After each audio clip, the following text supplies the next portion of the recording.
오늘 말씀의 시작은 성전의 미문에 앉아있던 사람이었지만 마지막 구절은 그로 인하여, 그에게 일어난 일로 인하여 심히 놀랍게 여기며 놀라니라 라는 말씀으로 마무리되고 있습니다. 우리의 삶이 바로 이와 같이 예수님을 만남으로 다른 사람이 우리의 삶을 볼 때 심히 놀랍고 놀라니라, 이런 복이 우리 가운데 있기를 축복합니다. 저는 오늘도 이 치유라는 주제로 말씀을 준비하면서 너무 감사한 마음이 있었습니다. 이 치유에 대한 말씀들이 하나님께서 우리 교회에, 또한 각 가정에 원하시는, 주시기를 원하시는 말씀이구나라는 것을 제가 기도회를 준비할 때마다 제가 참 느끼고 있습니다. 바라기는 이 말씀들이 살아계신 하나님의 말씀, 생기 있는 말씀이 되어서 각 가정과 개인의 삶에 그대로, 말씀 그대로 역사하기를 주님의 이름으로 축복합니다. 오늘 1절 말씀을 보면 베드로와 요한은 제9시, 우리 시간으로 오후 3시이죠. 기도 시간이 되어서 성전에 올라가고 있었습니다. 유대인들에게 있어서 이 구제와 금식과 기도라고 하는 것은 경건의 필수 3요소였습니다. 이것은 꼭 지켜야 하는 것들이었죠. 특별히 기도에 있어서는 유대인들은 율법에 따라서 하루에 3번씩 규칙적으로 기도했습니다. 사도 베드로와 요한도 이제 유대인들의 이 경건한 습관에 따라서 기도하기 위해서 성전에 올라가고 있었습니다. 그런데 그저 유대인들의 기도와 오늘 이 사도 베드로와 요한의 기도는 달랐습니다. 그저 습관처럼 드리는 유대인들의 기도가 아니었습니다. 능력의 기도요, 또한 살아계셔서 역사하시는 하나님의 일하시는 기도였습니다. 특별히 오늘 이 사도 베드로와 요한은 성전 문 앞에 앉아서 구걸하던 한 사람, 다리를 쓰지 못하던 한 사람을 만났습니다. 사실 여기 성전 미문 앞에서 구걸하던 사람은 매일매일 이 성전 앞에서 구걸하고 있었을 것입니다. 베드로와 요한도 매일 그를 보았을 것입니다. 그러나 오늘 베드로와 요한의 마음, 오늘 이 그들의 마음 가운데 하나님께서 그 마음을 움직이신 것이죠. 그를 주목하게 하십니다. 그에게 명하여 일어나라 하십니다. 하나님께서 그 마음을 움직이시는 때가 있습니다. 그 마음을 동하시는 때가 있다라는 것이죠. 그리고 그 마음을 동할 때에 베드로와 요한이 그를 주목하게 하시고 그를 그 자리에서 일으키는 놀라운 기적의 역사를 일으킨 것입니다. 특별히 오늘 이 사건은 오순절 이후에 초대교회가 이제 막 성장을 하면서 사도들을 통해 행하신, 아니 하나님의 이 사도행전을 출발하는 첫 기적의 역사였습니다. 그렇기 때문에 굉장히 의미 있는 기적의 사건입니다. 자, 그러면 오늘 이 사도 베드로와 요한은 성전 앞에 앉아 있었던 이 사람을 어떻게 일으킬 수 있었습니까? 어떻게 그가 일평생 갖고 있었던 그 문제를 해결함을 받게 되었습니까? 오늘 우리가 이 말씀을 기도하며 묵상할 때에 이 치유라는 주제와 함께 우리에게 얽매인 모든 인생의 문제들이 주님의 일하심으로 해결한 받으시고 평안을 얻고 일어나시기를 주님의 이름으로 축복합니다. 그래서 저는 오늘 특별히 이 말씀을 통하여서 이 하나님의 일하심, 하나님께서 이곳에서 우리 가운데서 마음껏 일하시도록 우리 성도님들께 이 말씀으로 제가 열어드리기를 원합니다. 저는 그저 인간의 입술로 열어드리지만 이 말씀을 통해서 하나님께서 이 말씀을 통해 이 시간 몸소 이곳 가운데 찾아오셔서 우리를 만지시며 치유하시도록 역사하시기를 주님의 이름으로 축복합니다. 우리의 성전 민문 앞에 앉은 이 한 사람이 되어보시길 바랍니다. 알고 보면 내가 그 민문 앞에 앉아 구걸하던 그 사람과 같은 것이죠. 오늘 그와 같이, 그의 마음과 같이 이 시간 하나님 앞에 나아갈 때에 하나님 앞에서 이 고침받는 역사, 치유의 역사, 어떤 모양으로든 우리 성도님들의 몸과 마음과 인생 가운데 나타나기를 주님의 이름으로 축원합니다. 먼저 오늘 이 치유함을 받은 사람이 누구인지 한번 알아보겠습니다. 2절 말씀, 우리 2절 말씀 다시 한번 읽겠습니다. 시작. 나면서 못 걷게 된 이를 사람들이 메고 오니 이는 성전에 들어가는 사람들에게 구걸하기 위하여 날마다 미문이라는 성전문에 두는 자라. 아멘. 첫째로, 이 사람은 나면서부터 못 걷게 된 사람이었습니다. 이 사람의 장애는 태어난 이후에 생긴 장애가 아니라는 것이죠. 태어나면서부터 장애를 갖고 태어난 사람이었습니다. 이 표현은 이 사람의 어떤 그런 장애가 어떤 정도였는지, 그만큼 오래되었다는 것이죠. 그만큼 참 고칠 수 없는 그런 힘겨운 상태였다라는 것을 이 나면서부터 못 걷게 된 이라는 표현을 통해서 가르쳐주고 있는 것입니다.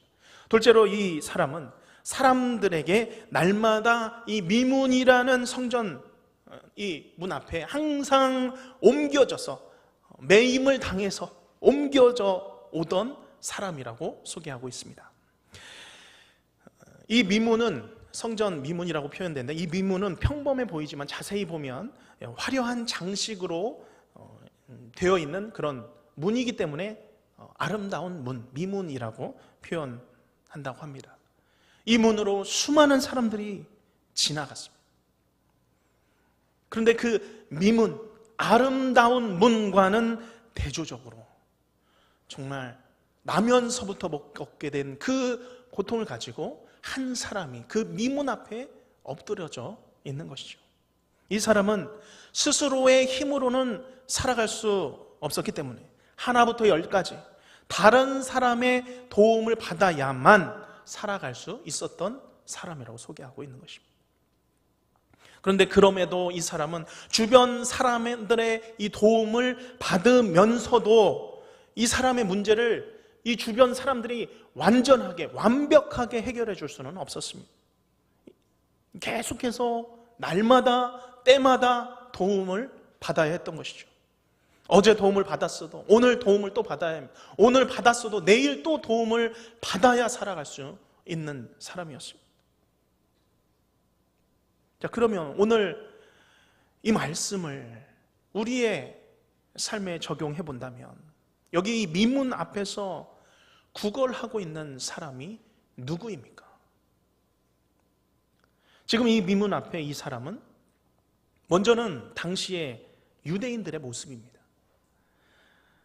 그러나 동시에 우리의 모습을 보여주고 있습니다. 먼저 유대인들은 날마다 성전으로 찾아왔습니다. 그들 나름대로는 종교적인 습관을 가지고 의무에 따라서 때로는 정말 경건한 마음으로 오던 사람도 있었을 것입니다. 그들은 매일매일 이 성전에 찾아왔습니다. 하루에도 3번씩 시간을 정해서 기도하러 이곳에 성전을 찾아왔던 것입니다. 자, 그러나 그들의 손과 그들의 발에는 문제가 없었어도 그들의 영적인 상태는 오늘 이 성전 미문에 앉아있던 사람과 똑같은 모습이었다라는 것입니다. 아무 능력도 행할 수 없는, 영적인 그런 능력이 아무것도 없는 그런 삶이었다고 하는 것이죠. 여전히 구약의 율법에 매여서 그 율법이 할례가 구원의 방법인 줄 알고 지키고 그것을 행하려고 하지만 아무도 어떤 것도 자신들의 그 사악한 죄를 해결해 줄 수 없고, 그래서 또 가고 또 가고 또 가는 그런 어리석은 삶을 살았던 것입니다. 오늘 우리는 어떻습니까? 우리는 이 저녁에 치유라는 주제로 이 자리에 모였습니다. 어떤 분들은 이렇게 말씀하실 수 있습니다. 목사님, 저는 구걸하는 사람이 아닙니다. 저는 경건한 사람입니다. 저는 그렇게 제 안에, 제 인생에 심각한 문제가 없는 것 같습니다. 그렇다면 정말 감사한 일입니다. 정말 하나님 앞에 감사할 일이죠. 그렇지만 우리는 면밀하게 우리의 심령을 뜯어서 살펴야 할 것입니다. 의사가 청진기를 대고 그 내부를, 몸을 진찰하듯이 우리의 상태를 진지하게 살펴보아야 하는 것입니다. 어떤 부분에 있어서는 이 성전 미문 앞에 앉은 사람과 나는 너무나도 닮아 있습니다. 어떤 분들은 해결되지 않는 건강의 문제와 인생의 문제에 시달리며 살아가고 있습니다. 또한 어떤 분들은 오늘도 이 성전 미문 같은 이 화려한 이 세상에 살면서도 항상 나에게는 부족한 것 같고, 항상 나는 남에게 뒤처진 것 같고, 나에게는 없는 것만 가득하고, 나에게는 부족한 것만 가득하고, 그래서 오늘도 나는 무엇인가를 채우기 위해서 세상에 구걸하듯이 세상을 향해서 무엇인가를 채우면서 찾아다니면서 살아가는 그런 사람들이 있다는 것입니다. 지금보다도 더 나은 삶을 찾아다니는 것입니다. 구걸하는 것이죠. 더 풍족한 삶을 누리기 위해서 더 달라고, 더 채워달라고, 내게 이것만 주면 좋겠다고 끝없이 갈망하며 살아가는 사람, 그런 사람들이 과연 이 성전 미문 앞에서 구걸하는 사람과 무엇이 다른 삶이겠습니까? 만약에 내가 여기 미문 앞에서 세상을 향해서 구걸하는 사람과 다름이 없다라는 것을 정말 조금이라도 내가 인정하고 받아들인다면, 정말 그것을 내 안에서 내 심령 깊숙한 곳에서 정말 조금이라도 그것을 깨닫는다면, 오늘 이 말씀을 통해서 하나님께서 우리에게 준비하신 이 은혜의 선물, 어마어마한 은혜의 선물을 마음껏 받으시기를 주님의 이름으로 축복합니다. 오늘 이 말씀이 들려질 때에 내 심령에 쳐서 부딪혀지시기를 축복합니다. 그냥 이 말씀이 꽝 하고 내 심령에 부딪혀서 내 욕심과 내 자아가 주 앞에서, 말씀 앞에서 깨어지기를 바랍니다.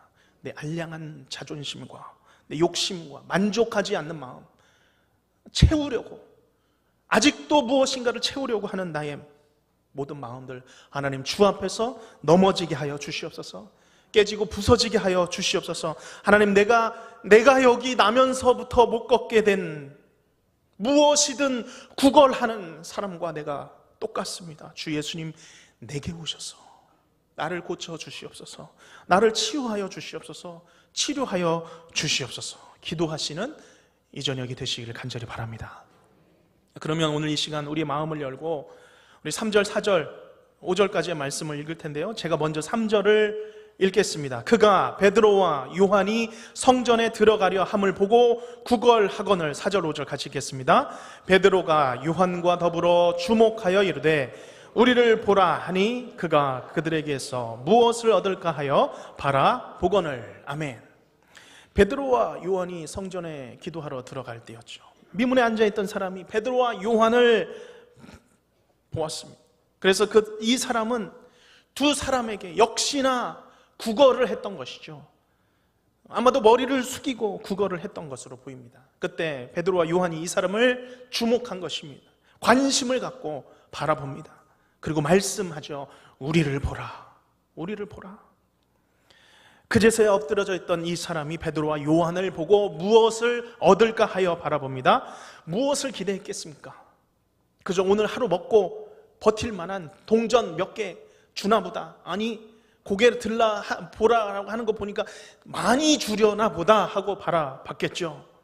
그때에 6절에서 8절 말씀, 우리 6절 말씀 우리 같이 읽겠습니다. 시작. 베드로가 이르되 은과 금은 내게 없거니와 내게 있는 이것을 내게 주노니 나사렛 예수 그리스도의 이름으로 일어나 걸으라 하고 아멘. 엎드려 구걸하던 사람에게 가장 좋은 것은 무엇입니까? 은과 금. 은과 금은 아니더라도 동전 몇 잎일 것입니다. 은과 금 주면 정말 얼마든지 먹고 살만 했겠죠. 그렇지만 이 은과 금도 시간이 지나면 다 사라질 것입니다. 소멸될 것입니다. 그러나 이제 베드로는 자신에게 있는 것을 주겠다라고 선포하고 있습니다. 그것이 무엇입니까? 내게 있는 것을 내게 주노니 나사렛 예수 그리스도의 이름, 그 이름을 주겠으니 그 예수의 이름으로, 나사렛 예수의 이름으로, 그리스도 예수의 이름으로 일어나 걸으라. 오늘 우리의 삶 가운데, 우리의 인생 가운데 가장 필요한 이름인 줄로 믿습니다. 이 예수의 이름이 이곳 가운데 필요한 분들이 계십니까? 능력의 이름, 치유의 이름, 고치시며 치료하시는 나사렛 예수 그리스도의 이름이 필요한 분들이 계십니까? 오늘 이 말씀을 나를 향한 예수님의 선포로 받으시기를 주님의 이름으로 축복합니다. 영원한 이 예수의 이름, 이 능력의 이름, 치유의 이름을 선물로, 은혜의 선물로 받으시기를 바랍니다. 무엇보다 베드로는 이 사람에게 나사렛 예수 그리스도의 이름으로 걸으라라고 선포하고 있습니다. 초대교회가 시작되고 이제 부흥의 불길이 시작되는 그 시점이었죠.